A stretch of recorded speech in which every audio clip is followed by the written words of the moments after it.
Shalom, selamat pagi sahabat Yesus cinta Alkitab. Puji Tuhan untuk hari yang baru. Mari kita berdoa.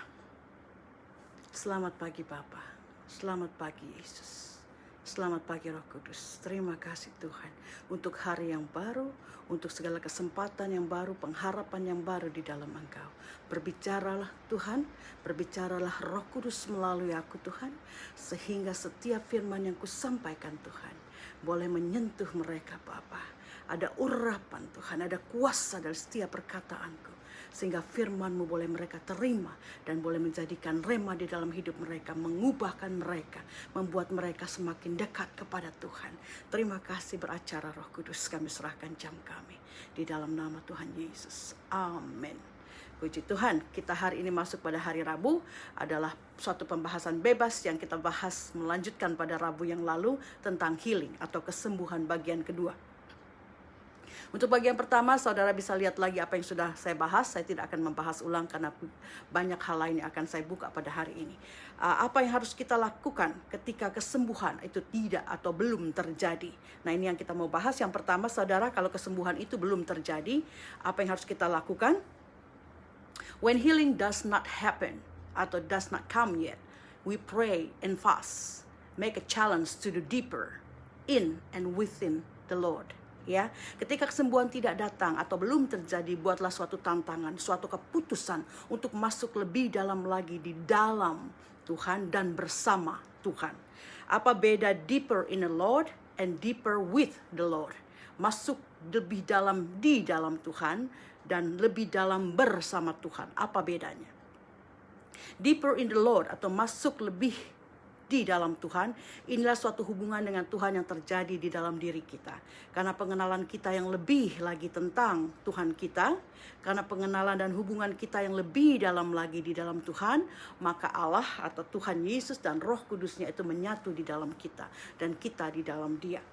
Penyatuan kita dengan Allah dan Allah dengan kita akan sangat berdampak dalam kepribadian dan karakter kita, saudara. Karena Allah di dalam rohnya yang diam di dalam kita, maka kita akan diubahkan menjadi karakter anak-anak Allah. Karakter anak-anak Allah ini akan terlihat dari pola berpikir kita, pola berkata-kata atau pola bicara kita, dan pola hidup kita. Tata krama kita, disiplin kita, semua akan terlihat. Jadi kalau kita masuk lebih dalam di dalam Tuhan, kita akan diubahkan, kita akan dibentuk. Kita akan memiliki karakter anak-anak Allah, karakter Yesus. Ada hubungan pribadi antara kita dengan Allah.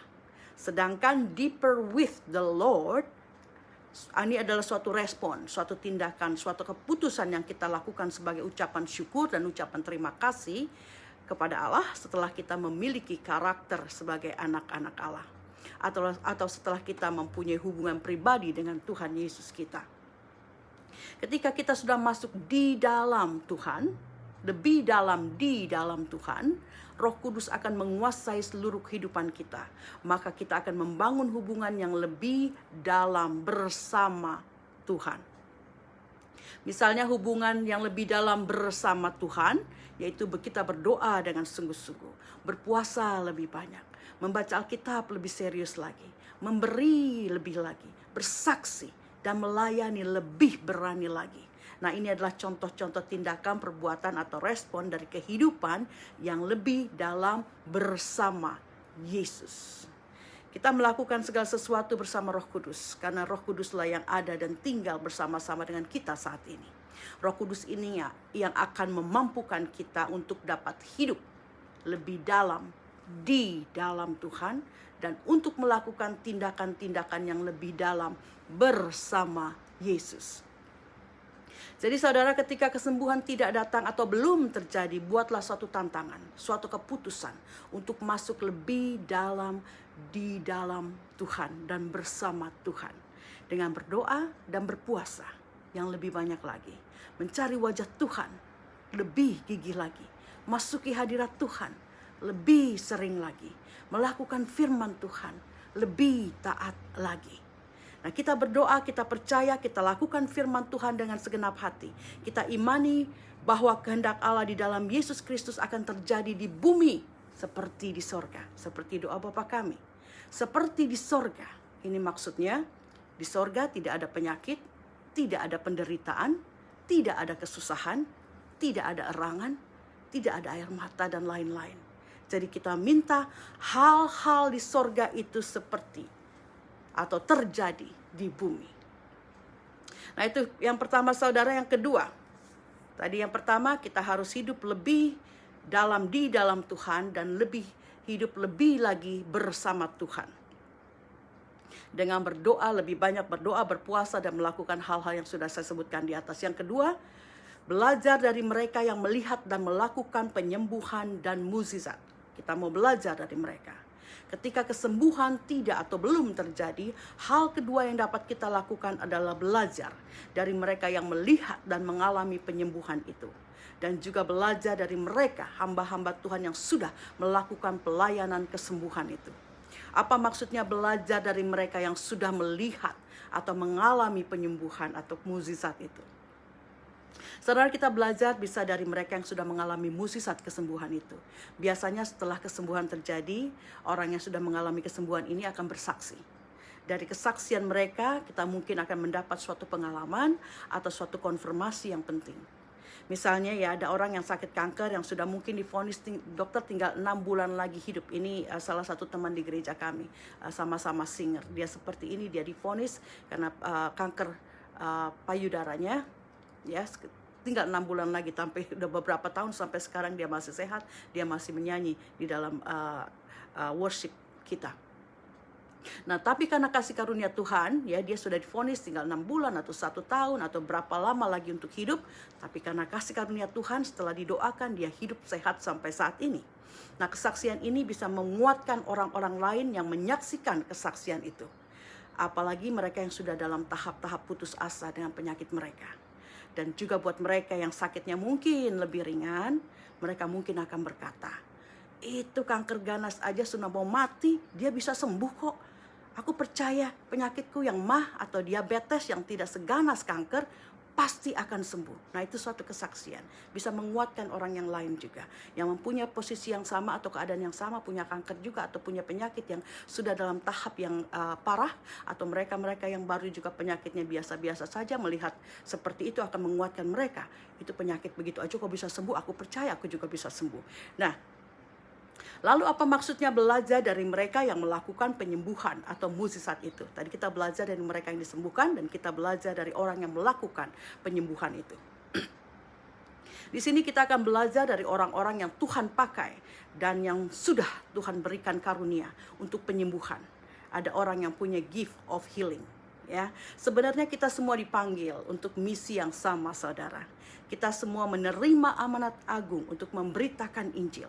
Menyembuhkan orang sakit, mengusir setan, melepaskan yang terikat, membawa kabar sukacita buat orang miskin dan lain-lain. Itu amanat agung kita sebagai orang-orang percaya. Tapi panggilan ini tidak ditanggapi serius oleh semua orang. Ada orang yang menangkapnya dengan baik, ya salah satunya saya percaya, saya tangkap, mengimaninya dan melakukannya. Tapi ada juga banyak yang tidak percaya, atau mereka yang tidak siap, atau mereka yang merasa hal itu tidak mungkin, atau merasa mereka tidak mampu. Nah, karunia ini sebenarnya tersedia buat kita semua. Tapi hanya orang-orang yang benar-benar mengerti firman Tuhan dan mempercayainya yang menangkap hal ini dan melakukannya. Nah, kita belajar dari hamba-hamba Tuhan ini, mereka yang lebih dulu Tuhan pakai untuk karunia kesembuhan itu. Saya belajar dari mereka berjam-jam. Ya, bukan saja melihat bagaimana hamba-hamba Tuhan ini melakukan pelayanan kesembuhan atau kelepasan itu, tapi juga belajar bagaimana atau apa resepnya sampai mereka bisa sampai ke tahap itu. Ya, berbulan-bulan mereka saya melihat, tapi saya tidak tahu apa resepnya. Jadi saya ikuti pelajaran mereka. Akhirnya saya mendapatkan satu hikmat. Tuhan berikan hikmat itu dan saya tangkap dan saya lakukan. Saudara-saudara yang sakit yang melihat mukjizat kesembuhan dalam media-media sosial, ini juga saya percaya akan menguatkan, akan memberikan kekuatan atau encouragement juga ya, semangat, dorongan untuk mereka, untuk belajar dari firman Tuhan yang disampaikan. Bagaimana untuk mendapatkan kesembuhan yang mereka dambakan itu. Jadi perlu buat saudara-saudara yang sakit atau dalam pergumulan, lihatlah atau tonton ya sesuatu yang baik dari hamba-hamba Tuhan. Jadi saya pikir daripada nonton acara TV yang tidak berarti atau drama-drama yang penuh drama di dalam TV, mending saudara invest waktu saudara untuk melihat pelayanan kesembuhan dan kelepasan dalam media-media sosial, dalam Facebook, dalam YouTube, apapun yang tersedia. Ini zamannya ya, karena kita sudah tidak bisa kemana-mana lagi. Saudara bisa diam di rumah dan melihat, menonton, daripada nonton TV yang cuma bikin tambah rumet ya, tambah ruwet pikiran saudara. Kita tahu saudara, dunia ini sudah penuh dengan drama. Kita tidak perlu lagi menonton drama-drama dalam TV. Drama yang kita hadapi setiap hari dalam kehidupan nyata kita saja sudah banyak. Ngapain lagi nonton-nonton drama di TV ya? Jadi pakai waktu kita untuk hal-hal yang rohani, untuk hal-hal yang berarti. Yang ketiga saudara, kita mau ambil resiko dengan berdoa untuk orang-orang dan kita mengharapkan kesaksian mereka. Ya, setelah kita mendoakan, tanyakan bagaimana reaksi mereka atau apa yang mereka rasa setelah kita berdoa untuk mereka. Jadi hal lain yang dapat kita lakukan kalau kesembuhan itu belum terjadi, selain semakin mendekatkan diri dan hidup lebih dalam lagi di dalam Tuhan dan bersama Tuhan, di dalam berdoa dan berpuasa, terus juga belajar dari mereka yang melihat atau mengalami dan juga mereka yang melakukan penyembuhan dan mukjizat. Yang ketiga, kita sebagai pendoa harus berani mengambil resiko dengan berdoa untuk orang-orang siapa saja dan harapkan kesaksian dari mereka. Saudara, salah satu yang saya dapat dari firman yang disampaikan tentang pelayanan kesembuhan dan pelepasan yang saya lihat di media sosial ataupun saya belajar di sekolah Alkitab adalah practice more. Banyak praktek ya. Jadi kita juga melatih diri kita untuk berani, untuk jadi boldness dan lebih percaya diri, ada confident dalam melakukan pelayanan kesembuhan dan pelepasan ini. Makin banyak kita praktekkan saudara, semakin kita berani dan semakin kita percaya diri dan semakin kita menjadikan pelayanan healing, kesembuhan dan pelayanan pelepasan atau deliverance itu sebagai sesuatu yang mengalir. Ya, bukan lagi sesuatu yang gimana gitu ya, takut, tapi sudah ada di dalam kita. Jadi sesuatu yang mengalir, sesuatu yang sudah biasa. Jadi kita tidak takut atau kita tidak ragu. Caranya saudara, bagaimana untuk lebih praktek itu lebih banyak? Ya, setiap kita keluar rumah, di jalan, di angkutan umum, di mall, di mana saja, kita harus aware, kita harus sadar akan sekeliling kita. Jangan kita seperti mata kuda yang ditutupi, jalan udah gini nggak lihat kiri kanan. Saya selalu aware ya, kita lihat sekeliling. Adakah orang-orang yang perlu saya bicara? Adakah orang-orang yang perlu saya doakan? Apakah Roh Kudus berbicara kepada saya untuk berbicara kepada seseorang? Jadi harus aware, harus sadar akan sekeliling kita. Penuhi hati kita dengan doa, selalu dalam doa, dalam pujian. Saya berjalan selalu orang mungkin lihat saya sambil menyanyi, sambil memuji, supaya pikiran-pikiran yang tidak baik itu juga hilang. Jadi nggak usah mikirin, aduh belum bayar listrik, aduh rumah bocor, atau kebun ini udah pada tumbuh rumputnya tinggi-tinggi kalau musim hujan begini. Iya, aduh kalau mikirin begitu aja saya lunglai saudara. Capek udah mikirin kerjaan gitu ya. Jadi saya bawa kemanapun saya pergi dengan pujian, dengan doa. Ya, orang mungkin lihat saya komat kamit, senyum-senyum ya, karena saya sedang mengadakan hubungan dengan Bapa saya, dengan Allah saya. Senantiasa berdoa. Dan bawa hadirat Tuhan kemanapun kita pergi. Kita akan merasakan tuntunan Roh Kudus untuk berbicara dengan seseorang yang kita temui. Itu kemarin saya tidak melakukannya karena saya lagi buru-buru.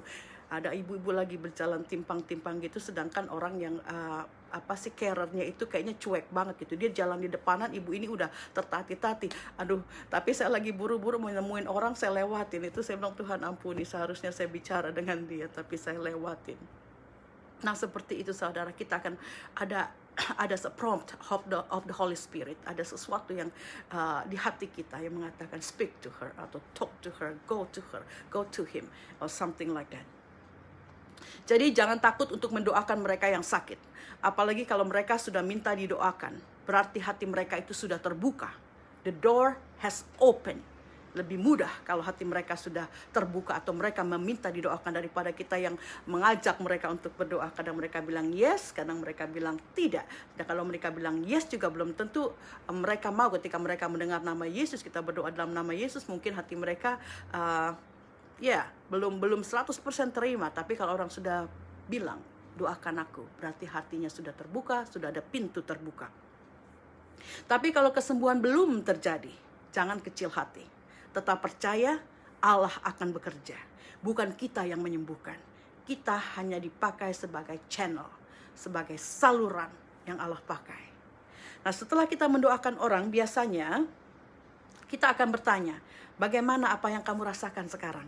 Ya, kalau orang itu bilang nggak ada rasa apa-apa tuh, atau ya ada sedikit perubahan, kita berdoa lagi beberapa kali. Percaya dengan doa yang berikutnya akan lebih baik dan lebih baik.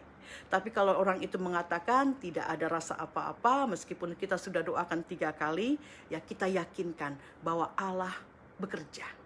Allah akan bekerja atau sedang bekerja. Mungkin tidak saat itu, tapi pada waktunya mukjizat kesembuhan itu akan terjadi. Asal mereka tetap percaya, mereka akan melihat apa yang mereka harapkan. Contoh saudara, seorang pastor gereja kami suatu saat pergi ke pelayanan ke India. Dia mendoakan seorang yang buta, yang masuk dari agamanya, dari Hindu ke menerima Tuhan Yesus. Sudah didoakan berulang-ulang, belum ada perubahan. Mereka juga karena baru jadi orang Kristen ya. Jadi pastor ini sangat berharap Tuhan mukjizat terjadi Tuhan, supaya iman orang ini tidak lemah. Dan dia kalau lemah dia nanti kembali ke kepercayaannya lagi. Nah, dia terus seperti itu, tapi ternyata tidak terjadi saat itu. Ya, miracle sesuatu yang terjadi straight away atau instantaneously gitu ya. Nah, itu tidak terjadi. Nah, tapi puji Tuhan, istri orang yang buta ini adalah seorang yang setia. Dia baru mengenal Kristus, tapi dia setia dan berdoa terus kepada Yesus. Dan dalam waktu 6 bulan, bapak ini bisa melihat. Kemudian pastor ini dikasih tahu, dia sudah agak gimana, udah berdoa dengan sungguh-sungguh kok tidak, kesembuhan miracle itu tidak terjadi Tuhan ya. Nah, ini terjadi setelah 6 bulan. Jadi saudara lihat, kalau engkau tetap dan orang ini, istri ininya terus berdoa dan mereka terus percaya dan itu terjadi. Tapi kalau engkau setelah didoakan kau pergi, nggak terjadi apa-apa, omong kosong, kesembuhan, healing is nonsense begitu ya. Nah, itu ya gimana mau jadi. Tapi kalau engkau tangkap, engkau sudah didoakan, engkau tangkap dan engkau percaya, terus percaya, itu akan terjadi. Nah, pastor yang sama ini juga melakukan pelayanan di East Timor ya, kita tahu di Indonesia bagian yang sudah terpisahkan. Kali ini dia menjamah 2 orang yang buta dan mereka langsung sembuh. Ya, jadi karena bukan kita saudara yang mengadakan mukjizat itu, tetapi Roh Kudus, kuasa Allah. Bisa jadi instantaneously, langsung, itu disebut miracle, atau ada proses kesembuhan, tapi tetap terjadi. Jadi kuasa Allah, kuasa Roh Kudus, kita tidak pernah tahu waktunya Allah. Ya, itu yang melakukan mukjizat dan kesembuhan. Kita hanya setia dan percaya untuk melakukannya sebagai channel tadi saya katakan. Jadi seperti saya katakan di atas bahwa ada perbedaan antara penyembuhan dan keajaiban, healing dan miracles. Miracles atau mujizat itu bicara tentang penyembuhan seketika dan lengkap yang melampaui hukum fisika dan di luar kemampuan manusia. Miracles ya, di luar nalar manusia. Tapi penyembuhan di sisi lain, dia adalah bagaimanapun adalah suatu proses bertahap yang berarti bahwa seseorang menjadi sepenuhnya sembuh dalam periode waktu tertentu. Ada waktu yang lebih panjang dan ada proses. Nah, saudara, cara-cara penyembuhan yang kita temui di dalam firman Tuhan. Cara penyembuhan dapat melalui yang pertama itu firman Tuhan. Mazmur 107 ayat 20 dia mengatakan dia mengirimkan firman-Nya dan menyembuhkan mereka. Dia menyelamatkan mereka dari kubur. Jadi firman Tuhan menyembuhkan mereka. Amsal 4 ayat 20 sampai 22, hai anakku, perhatikanlah perkataanku, arahkanlah telingamu kepada ucapanku. Janganlah semuanya itu menjauh dari matamu, simpanlah itu di lubuk hatimu. Karena itulah yang menjadi kehidupan bagi mereka yang mendapatkannya dan kesembuhan bagi seluruh tubuh mereka. Perkataanku dan ucapanku di sini adalah firman Tuhan yang menjadi kehidupan bagi mereka dan kesembuhan bagi seluruh tubuh mereka. Jadi firman Tuhan adalah obat. Firman Tuhan dapat menyembuhkan kita, saudara. Caranya, ya baca firman Tuhan. Terus klaim atau confess firman itu dengan memperkatakannya. Dan bertindak sesuai dengan firman yang sudah kita perkatakan dan kita imani itu. Misalnya saudara, kita sakit, kita sudah baca firman Tuhan. Jadi setelah itu jangan lagi kita menyebut-nyebut tentang sakitmu itu. Kalau ada orang bertanya, apa kabar? Gimana mahmu? Katakan, puji Tuhan dalam proses penyembuhan. Engkau belum melihat kesembuhan itu terjadi 100%, tapi perkatakan dan imani mahmu dalam proses untuk sembuh. Apapun penyakitmu dalam proses untuk sembuh. Jadi jangan, aduh iya nih perut gue masih sakit, begini, begitu. Engkau sudah berdoa tapi engkau masih memperkatakan hal-hal itu. Doamu jadi tidak manjur ya. Jadi permohonanmu kepada Allah tercancel dengan perkataanmu sendiri yang mengatakan masih begini, masih begitu ya. Contoh lain, dengan berlaku seolah-olah kalau sakit lutut ya. Saya pernah mengalami sakit lutut, masih sering kadang-kadang sakit. Sakit lututmu itu sudah sembuh dengan the way you act ya. Kita harus bertindak seperti itu sudah sembuh. Jadi tidak lagi jangan lagi engkau mengeluh tentang lututmu dan jangan lagi manjakan lututmu dengan berjalan bertimpang-timpang. Ya, berjalan dengan tegak saudara. Mungkin masih ada rasa sakit ya. Kadang-kadang saya masih rasa ada sakit. Kalau saya diri kelamaan itu semua kaki sakit. Kalau duduk kelamaan terus diri kaki sakit. Masih kita rasakan. Tapi kita imani. Jadi kalau kita sudah ada iman aku sembuh, kita tidak pikirkan. Nah cuma seberapa, entah kita jalan beberapa meter juga baik lagi. Nah miliki seperti itu. Jangan di alam penyakit itu ya. Ya sakit dengkulnya sakit, jalan timpang-timpang, orang lihat kenapa? Aduh sakit kakiku begitu. Kalau kita sudah mengatakan kita percaya, kita disembuhkan, act like that. Ya, bersikaplah seperti itu. Bersikap kalau engkau sudah sembuh. Jadi kalau masih ada hal-hal yang tidak baik dalam tubuhmu, engkau harus the other way. Kalau masih sakit-sakit dada, engkau terperkatakan di dalam nama Yesus, my chest clear, dadaku bersih, dadaku sehat. Lakukan pujian, nyanyikan ya. Aduh napas aja susah, gimana mau nyanyi? Lakukan saudara, lakukan pujian penyembahan untuk Tuhan. Jadi berlaku seolah-olah penyakitmu itu sudah hilang ya. Kalau lututmu sakit, berjalan dengan tegap. Mungkin saya katakan masih ada rasa sakit, tapi perkatakan imanmu itu ya, dan praktekkan. Yang terus-terusnya memperkatakan sesuatu yang kita inginkan terjadi tapi belum terjadi. Kalau kita memperkatakan sesuatu yang belum terjadi, yang kita mau sembuh tapi itu belum terjadi ya, kita memperkatakan lututku sehat, aku berjalan dengan baik, tapi itu belum terjadi. Itu bukanlah blind faith atau iman yang buta saudara, atau omong kosong atau kebodohan ya. Banyak orang luar yang tidak mengenal Yesus menganggap itu kebodohan, tetapi kita yang percaya, iman selalu di luar nalar manusia. Iman adalah sesuatu yang supranatural. Kalau kita percaya sesuatu yang supranatural di dalam Allah, bukan berarti kita crazy. Ya, saya sering memperkatakan perkataan iman, tapi bapaknya anak-anak selalu kata gila atau gimana ya, out of mind begitu ya. Tapi kita percaya itu bukan sesuatu kebohongan, sesuatu kebodohan, bukan suatu iman yang buta. Tapi ketika kita memiliki iman, kita tahu bahwa Allah kita adalah Allah yang supranatural juga. Supernatural, miraculous, and awesome. Allah kita adalah supernatural, Allah yang ajaib, dan Allah yang luar biasa. Dan saudara, apa yang seterusnya? Yang pertama tadi cara penyembuhan kita temui dalam Alkitab. Yang pertama dengan firman Tuhan. Ya, baca firman Tuhan dan klaim dan lakukan, praktekkan. Yang cara kedua dengan menyaksikan tentang apa yang telah Yesus lakukan. Wahyu 19 ayat 10 mengatakan, maka tersungkurlah aku di depan kakinya untuk menyembah dia. Tetapi ia berkata kepadaku, janganlah berbuat demikian. Aku adalah hamba, sama dengan engkau dan saudara-saudaramu yang memiliki kesaksian Yesus. Sembahlah Allah, karena kesaksian Yesus adalah roh nubuat. Ini perkataan malaikat Allah kepada Yohanes, salah satu dari murid Yesus yang menulis kitab Wahyu ini. Jadi saudara, cara penyembuhan kedua yang kita temui dalam Alkitab adalah melalui kesaksian tentang apa yang pernah atau telah Tuhan Yesus lakukan. Kesaksian kita dengan menceritakan kepada orang yang sakit tentang mukjizat-mukjizat kesembuhan dan pelepasan yang sudah Tuhan Yesus lakukan. Dikatakan karena kesaksian Yesus adalah roh nubuat. Jadi dengan kesaksian tersebut kita percaya roh akan partake, mengambil bagian dalam mukjizat kesembuhan itu. Nah, cara ketiga penyembuhan yang ketiga adalah melalui Roh Kudus. Ya, cara melalui Roh Kudus ini ada beberapa cara.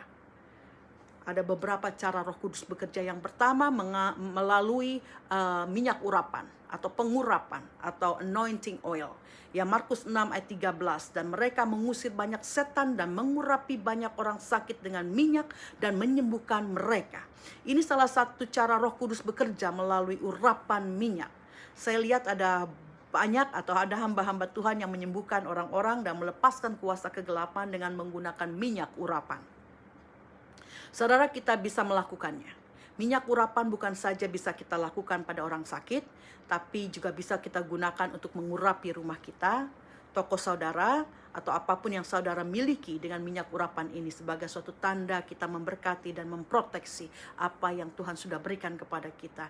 Ya, buat Anda yang sedang bisnis, toko-toko daripada bakar-bakar hiu apa itu ya, atau juga penyembahan berhala-berhala yang lain, lebih baik engkau ambil minyak urapan, engkau olesi dalam usahamu, tokomu, atau apapun yang engkau lakukan. Kita percayakan kepada Tuhan, tidak kepada roh-roh yang lain atau hal-hal yang lain. Nah, yang kedua, cara penyembuhan yang kedua adalah melalui roh. Tadi saya katakan cara penyembuhan yang ketiga melalui Roh Kudus, dan Roh Kudus ini satu tadi dengan pengurapan, dengan minyak urapan, yang kedua dengan sapu tangan atau handkerchief ya. Kisah Para Rasul 19 ayat 11 sampai 12 mengatakan, oleh Paulus Allah mengadakan mukjizat-mukjizat yang luar biasa. Bahkan orang membawa sapu tangan atau kain yang pernah dipakai oleh Paulus dan meletakkannya atas orang-orang sakit, maka lenyaplah penyakit mereka dan keluarlah roh-roh jahat. Saudara, sapu tangan atau any kind of cloth ya, atau potongan kain bisa digunakan sebagai media yang bisa Tuhan pakai untuk menyembuhkan. Urapan Allah atas Paulus dan atas hamba-hamba Tuhan yang mau dia pakai akan mengalir sampai ke baju dan apapun yang mereka kenakan. Sama seperti kuasa Yesus yang sampai ke ujung rumbai jubahnya pun ada kuasa yang besar yang bisa menyembuhkan. Nah, di gereja kami saudara biasanya lead pastor, dia yang mendoakan dan mengurapi sapu tangan atau potongan kain dan mengirimkannya kepada orang-orang di tempat terpencil yang meminta urapan kesembuhan. Salah satu caranya ya dengan ini ya, karena untuk mencapai orang-orang terpencil itu sulit dengan tatap muka. Jadi saudara yang melayani di kesembuhan atau juga pelepasan, saudara bisa melakukan itu, kirimkan kepada orang lain yang ada di daerah-daerah. Saudara bisa doakan, urapi cloth itu atau potongan kain itu, dan kau berikan kepada mereka yang mereka gunakan dengan di dalam nama Tuhan Yesus. Mereka balurkan atau usapkan kepada bagian-bagian yang sakit dengan mengatakan, di dalam nama Tuhan Yesus aku sudah sembuh. Aku percaya ada urapan di dalam sapu tangan ini. Aku percaya ada kuasa Tuhan mengalir melalui sapu tangan ini dan sebagainya, seperti itu ya. Yang ketiga saudara, Roh Kudus bisa bekerja melalui air atau water. Yohanes 4 ayat 13 sampai 14. Jawab Yesus kepadanya, barang siapa minum air ini, ia akan haus lagi. Tetapi barang siapa minum air yang kuberikan kepadanya, ia tidak akan haus untuk selama-lamanya. Sebaliknya air yang akan kuberikan kepadanya akan menjadi mata air di dalam dirinya, yang terus-menerus memancar sampai kepada kehidupan yang kekal. Nah, media yang Roh Kudus bisa gunakan yang berikutnya adalah air. Banyak kita lihat dari hamba Tuhan yang menggunakan air sebagai media kesembuhan. Tentu saja air ini adalah air yang sudah didoakan dan diberkati. Jadi orang yang minum air urapan ini atau disebut juga dengan sebagai holy water, ini bisa sembuh dari penyakitnya. Banyak saya sudah lihat juga ya, kita percaya. Pastor Andi Simon di Balikpapan, dia menggunakan salah satu dari medianya juga adalah holy water atau air yang diambil dari tempatnya, dan orang bisa bawa pulang dan mereka bisa meminumnya, dan kuasa Tuhan terjadi atas mereka, ada kesembuhan, ada pemulihan. Dan juga kita percaya bahwa air adalah simbol dari Yesus Kristus. Dia sendiri adalah sebagai air hidup, dan dikatakan air ini akan terus mengalir, memancar sampai kepada kehidupan yang kekal. Jadi seorang jadi tidak akan habisnya ya. Maksudnya kita minum minuman biasa akan haus, tapi air dari firman Tuhan, air yang sudah diberkati pun akan air secara real ya, bukan secara harafiah gimana gitu, bukan yang artinya air firman Tuhan. Firman Tuhan juga adalah air kehidupan, tapi maksudnya air yang benar-benar air yang sudah diberkati. Saudara bisa minum, itu juga bisa menjadi berkat untuk kesembuhan dan kelepasan. Yang keempat, cara penyembuhan yang keempat sesuai dengan Alkitab adalah communion atau perjamuan kudus. 1 Korintus 11 ayat 27 sampai 30 mengatakan, jadi barang siapa dengan cara yang tidak layak makan roti atau minum cawan Tuhan, ia berdosa terhadap tubuh dan darah Tuhan. Karena itu hendaklah tiap-tiap orang menguji dirinya sendiri, dan baru sesudah itu ia makan roti dan minum dari cawan itu. Karena barang siapa makan dan minum tanpa mengakui tubuh Tuhan, ia mendatangkan hukuman atas dirinya. Sebab itu banyak di antara kamu yang lemah dan sakit, dan tidak sedikit yang meninggal. Saudara, ayat-ayat ini berbicara tentang orang-orang yang menerima atau mengambil perjamuan kudus dengan tidak layak, malah akan menimpakan hukuman atas diri mereka. Mereka bukan sembuh, malah tambah sakit. Bahkan ada yang meninggal. Karena itu jangan main-main dengan perjamuan kudus. Kita harus mempersiapkan diri kita sebelum masuk dalam perjamuan kudus. Yang pertama, kita harus mohon pengampunan. Adakan pengakuan dosa. Yang kedua, ketika kita mengangkat roti dan minuman itu, kita membayangkan penderitaan dan kematian Yesus. Kemudian kita percaya bahwa pecahan roti dan biskuit dan air atau sirup itu adalah lambang dari tubuh dan darah Kristus. Dan kita terima, kita makan dengan iman bahwa roti itu sebagai lambang dari tubuh Kristus yang sudah terkoyak-koyak dan sudah mengangkat semua kelemahan dan sakit penyakit kita. Dan darahnya itu sudah tercurah untuk mengampuni dosa-dosa kita. Jadi adakan pengampunan, kita mengingat kematian penderitaan Tuhan Yesus, dan kita percaya bahwa apa yang kita terima, roti dan air atau sirup itu adalah lambang dari tubuh dan darah Yesus. Percayai itu. Setelah menerima perjamuan kudus, kita mengucap syukur. Jadi saudara lakukan ini. Jangan masuk ke dalam perjamuan kudus asalnya. Oh, hari ini perjamuan, ya udah ya. Engkau lagi tidak benar hatimu, masih ada hal-hal yang tidak engkau bereskan, dan engkau menerima itu akan menjadi kutuk. Engkau menerima perjamuan dengan tidak layak. Dan kelima, cara penyembuhan yang kelima sesuai Alkitab adalah doa iman. Dengan doa iman. Doa iman yaitu doa yang lahir dari iman, bukan karena doa karena putus asa. Doa putus asa adalah doa yang dinaikkan karena putus asa, sudah putus asa. Ini jalan terakhir. Kalau doa ini, dengan doa ini nggak nyembuhin gua juga, ya udah deh, selafi gitu ya. Apa yang terjadi, terjadilah. Nah, ini doa puasa, doa putus asa, Biasanya doa putus asa itu seperti ini ya. Tuhan Yesus, sembuhkanlah aku. Aku sudah 5 tahun sakit seperti ini. Aku mau sembuh Tuhan. Kalau tidak sembuh, aku tidak tahu lagi harus bagaimana. Uang untuk berobat sudah habis. Anak-anakku saja sudah terbengkelai, gak keurus. Karena kalau aku meninggal Tuhan, bagaimana dengan anak-anakku dan suamiku? Bla bla bla. Ini bukan doa iman, saudara. Doa iman ini contohnya. Tuhan Yesus, Aku mau mengucap syukur selalu. Aku tahu badanku masih sakit, tapi aku percaya Engkau sedang bekerja. Engkau sudah salibkan sakit penyakitku di salibmu. Aku percaya kuasa kesembuhan dari Roh Kudusmu. Aku percaya bahwa Allahku adalah dokter di atas segala dokter. Allahku adalah Allah penyembuh. Aku tidak peduli berapa lama aku harus menunggu. Aku hanya mau percaya bahwa pertolonganmu itu akan datang tepat pada waktumu. Di dalam nama Tuhan Yesus aku terima kesembuhanku. Amin. Nah, ini doa iman. Kita tidak lagi mengeluh. Karena Allah sudah tahu. Allah sudah tahu segala kesusahanmu. Engkau ucap syukur dalam segala keadaan. Engkau perkatakan apa yang engkau mau terjadi dengan imanmu. Engkau agungkan Allah. Dan ingatkan dia dengan firman-Nya. Ingatkan dia dengan firman-Nya. Ya. Kita ingatkan lagi janji-janji Tuhan. Katakan, Engkau Allah penyembuh. Engkau dokter segala dokter. You are my healer. Engkau tidak berubah dulu sekarang selamanya. Mukjizatmu masih terjadi. Aku percaya. Lakukan itu padaku Tuhan. Dan engkau percaya akan pertolongannya. Nah, ini saudara. Dan engkau aminkan di dalam nama Tuhan Yesus. Nama yang penuh kuasa. Ini doa iman. Saudara lakukan seperti itu. Jangan lagi merengek-rengek. Ya, menjelaskan segala kesusahanmu. Aku begini, anakku begini. Jangan lagi jelaskan kesusahanmu. Tuhan sudah tahu. Tapi perkatakan imanmu. Perkatakan apa yang mau terjadi. Agungkan Tuhan. Ucap syukur. Ingatkan dia atas janji-janjinya di dalam firman-Nya. Yakobus 5 ayat 15-16 mengatakan, dan doa yang lahir dari iman akan menyelamatkan orang sakit itu. Dan Tuhan akan membangunkan dia. Doa yang lahir dari iman.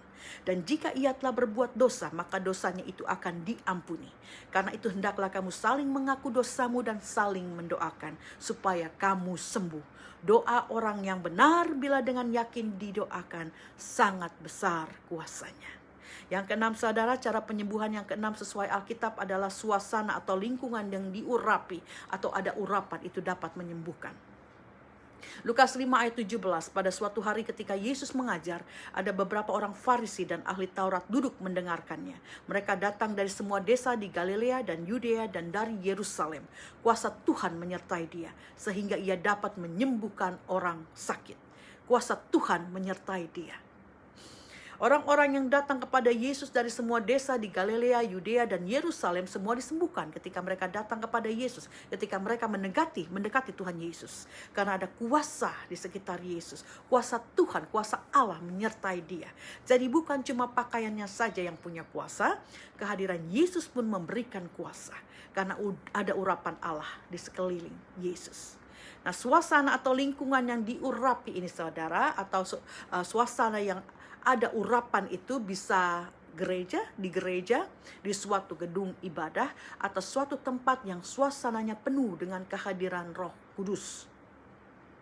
Biasanya tempat itu sudah dipakai sebagai suatu tempat pujian, tempat penyembahan, dan banyak-banyak doa yang dipanjatkan.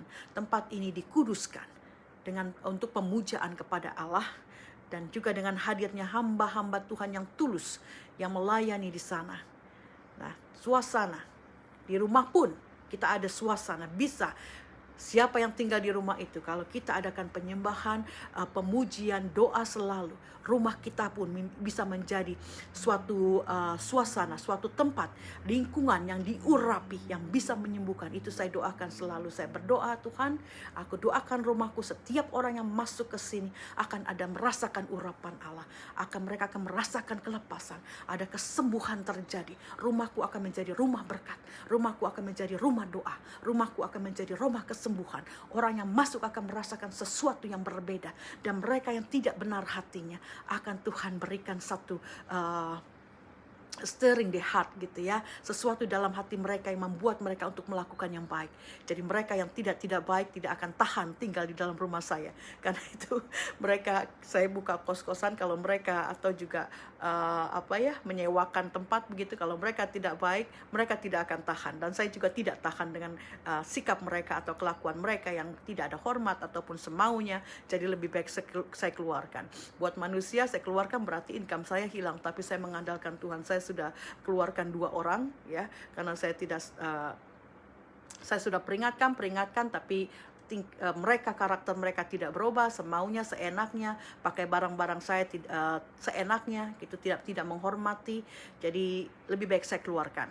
Nah, kalau kita sebagai manusia, saya selalu berpikir, kalau saya keluarin, saya kehilangan income. 2 orang loh, ini income yang banyak. Jadi maksudnya sudah 2 orang, saya punya 3, tinggal 1. Bagaimana saya hidup dengan 1 income dari 1 anak kos Tuhan. Tapi saya percaya, jadi saya mendahulukan kebenaran, saya mendahulukan firman Tuhan, ya. Dan mereka juga tidak tahan mungkin ya, dengan saya tiap hari ada doa, ada pujian, ada penyembahan, mereka mungkin tidak tahan juga. Ya, lebih baik tidak mempunyai orang yang tidak mau mendengar ataupun tidak ada hormat dan kehilangan uang, tapi Tuhan akan mencukupi. Itu iman saya. Nah, itu saudara, jadi di rumahmu pun adakan atau buat rumahmu, situasi rumahmu, ada urapan Allah di dalamnya. Jadi kita akan merasakan ada kuasa kesembuhan, ada kuasa pemulihan, ada kuasa Allah di dalamnya. Nah, saudara, kita sudah lihat, jadi bukan cuma di gereja atau suatu tempat gedung ibadah atau tempat-tempat lain yang akan ada kuasa Roh Kudus, ya. Sebenarnya kuasa Roh Kudus itu tergantung siapa yang menempatinya, ya. Di rumah pun kalau engkau sungguh hidup di dalam Tuhan, ada penyembahan, ada doa yang selalu hadir, ada puji-pujian, ada sesuatu yang engkau panjatkan dan engkau klaim bahwa daerahmu, rumahmu itu adalah ada urapan Allah di dalamnya, itu akan terjadi. Kita percaya itu, saudara. Dan yang ketujuh, cara penyembuhan yang ketujuh sesuai Alkitab adalah deliverance atau pembebasan. Kisah Para Rasul 10 ayat 37 sampai 38 mengatakan, kamu tahu tentang segala sesuatu yang terjadi di seluruh tanah Yudea, mulai dari Galilea sesudah baptisan yang diberitakan oleh Yohanes, yaitu tentang Yesus dari Nazaret, bagaimana Allah mengurapi dia dengan Roh Kudus dan kuat kuasa. Dia yang berjalan berkeliling sambil berbuat baik dan menyembuhkan semua orang yang dikuasai iblis, sebab Allah menyertai dia. Kita lihat lagi, firman sebelumnya mengatakan Allah menyertai dia, sehingga suasana di sekitar Yesus ada kuasa. Dan sekarang Tuhan Yesus berkeliling, dia menyembuhkan orang, dia berbuat baik karena Allah juga menyertai dia. Kita sangat perlu penyertaan Allah dalam hidup kita, saudara. Jadi cara lain untuk mendapatkan kesembuhan jasmani adalah dengan melalui pelepasan. Banyak orang yang sakit jasmani karena ada keterikatan atau kutuk, ya. Ada keterikatan perjanjian darah yang dilakukan oleh nenek moyang mereka. Nenek moyang dulu mungkin melakukan penyembahan-penyembahan berhala dan itu turun kepadamu dan engkau tidak mengetahuinya kalau ada hal seperti itu. Atau karena ada akar pahit, saudara, atau karena ada kecanduan dan kebiasaan-kebiasaan buruk yang harus dilepaskan terlebih dahulu, ya. Kebiasaan buruk sepertinya mungkin melihat pornografi begitu, atau kebiasaan buruk yang secara di luar orang tidak tahu tapi engkau tahu ada sesuatu, engkau terikat akan sesuatu. Saudara, contohnya seorang yang sakit lumpuh, dia tidak bisa jalan. Belum tentu sakit itu ada karena penyakit atau kelemahan fisik, ya, atau karena orang bilang kena stroke begitu, ya. Nah, orang bisa terjadi menjadi lumpuh atau kena stroke ini ada akarnya, ya. Mungkin karena ada kepahitan dan tidak bisa mengampuni. Ada saudara, ya, dia tidak bisa mengampuni karena mungkin istrinya atau suaminya pergi meninggalkan dia, terus dia jadi stres dan tiba-tiba stroke, gitu. Dia dapat stroke. Nah, untuk menyembuhkannya harus ada pelepasan dulu. Ini maksudnya kesembuhan bisa didapatkan dengan mengadakan pelepasan. Jadi adakan pelepasan dulu. Kalau engkau mengadakan pelepasan, engkau berbicara, ya, dengan orang itu lebih baik berbicara dulu. Jadi kita tahu akarnya apa, ya, karena kita tidak tahu. Teman saya juga bilang dia dulu bertahun-tahun, berapa puluh tahun dia tidak bisa mengampuni seseorang, dan akhirnya setelah ada pelepasan hidupnya sudah beda, gitu. Jadi kita harus perlu bicara dulu dengan orang, ya. Kalau kita mau mengadakan pelepasan, ya kita bicara, ya, apa yang terjadi dalam hidupnya, dia harus terbuka. Jadi kita tahu apa akarnya, dan ya itu akarnya yang harus kita bereskan. Kita baca di Imamat 7 ayat 15. Di Deuteronomy. Isi Deuteronomy Ulangan 7 ayat 15. Tuhan akan menjauhkan segala penyakit daripadamu, dan tidak ada satu dari wabah celaka yang kau kenal di Mesir itu akan ditimpahkannya kepadamu, tetapi ia akan mendatangkan kepada semua orang yang membenci kamu. Lihat, betapa baiknya Tuhan kita. Tidak ada kesakitan pada kita, wabah celaka tidak akan Tuhan berikan kepada kita, tetapi orang yang membenci kita yang akan mendapatnya. Karena itu, adakan hubungan yang baik dengan Bapa. Yang ke-8, saudara, cara penyembuhan yang ke-8 sesuai Alkitab ada meletakkan tangan pada orang sakit. Ya. Lukas 13 ayat 11-13 mengatakan di situ ada seorang perempuan yang telah 18 tahun dirasuk roh sehingga ia sakit sampai bungkuk punggungnya dan tidak dapat berdiri lagi dengan tegak.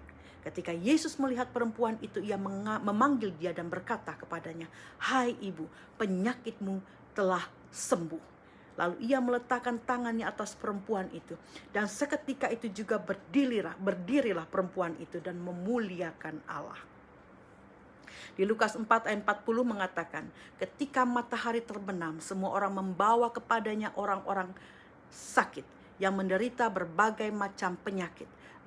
Ia pun lalu meletakkan tangannya atas mereka masing-masing dan menyembuhkan mereka. Ada peletakan tangan. Markus 16 ayat 17-18. Tanda-tanda ini akan menyertai orang-orang yang percaya, kita semua. Mereka akan mengusir setan demi namaku, nama Yesus. Mereka akan berbicara dalam bahasa-bahasa yang baru bagi mereka. Mereka akan memegang ular. Dan sekalipun mereka minum racun, mereka tidak akan mendapat celaka. Mereka akan meletakkan tangannya atas orang sakit. Dan orang itu akan sembuh.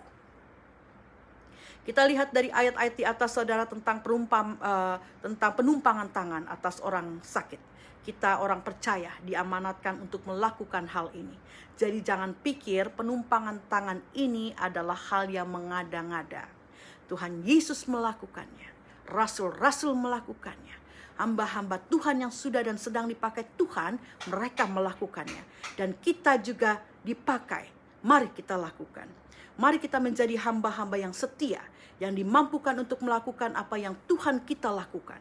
Kita mau menjadi perpanjangan tangan Tuhan untuk melakukan perkara-perkara yang besar, tanda-tanda yang ajaib dan mukjizat-mukjizat hanya oleh kuasa Roh Kudus dan di dalam nama Tuhan Yesus. Amin. Mari kita berdoa, saudara. Bapa, terima kasih, kami sepakat berdoa untuk mereka yang sakit dan dalam keterikatan. Obat-obatan, narkotik, minuman keras, percabulan, judi, rokok, game, dan kecanduan-kecanduan lain, Tuhan. Kami percaya bahwa firman-Mu ya dan amin. Firman-Mu mengatakan oleh bilur-bilur Yesus kami disembuhkan. Mukjizat-Mu tetap ada sampai akhir dunia. Karena Yesus tidak berubah dulu, sekarang, dan selamanya. Kami percaya Engkau Allah penyembuh kami. You are my healer. Kami percaya tidak ada yang mustahil bagi Allah kami. Kami percaya roh yang membangkitkan Tuhan Yesus dari kubur sudah ada bersama kami. Memampukan kami untuk mengatakan kesembuhan dan kesehatan bagi tubuh kami. Dan kelepasan bagi segala keterikatan kami. Terpujilah Engkau Bapa. Kami mau percaya dan kami sudah terima di dalam nama Tuhan Yesus. Amin. Puji Tuhan, saudara. Halangan ada saja. Ada yang ketuk-ketuk meskipun mereka pasti dengar saya sedang melakukan sesuatu. Tapi puji Tuhan, terima kesembuhan daripada Tuhan di dalam nama Tuhan Yesus. Amin.